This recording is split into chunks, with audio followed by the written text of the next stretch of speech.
আরে মুসলমান তো এমন এক জাতি যারা বাথরুমে গেল সওয়াব দেন কে?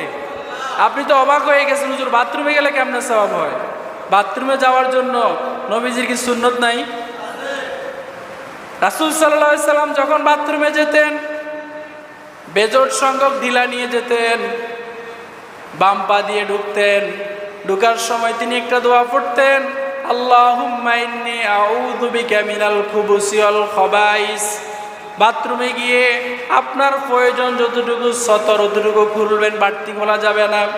বাথরুমে আপনি যদি 10 মিনিট থাকেন, 15 মিনিট থাকেন, 20 মিনিট থাকেন, বাথরুমের সমস্ত কাজ শেষ করার পর আপনি ডান পা দিয়ে যদি বের হন আর বের হয়ে যদি পড়েন গফরানাকাল হামদুলিল্লাহিল্লাযী আযহাবা আন্নিল আযা ওয়া আফানি। নবীজি বলেন যেই সময়টুকু তুমি সেখানে অতিবাহিত করেছো আল্লাহ তাআলা তোমাকে সেই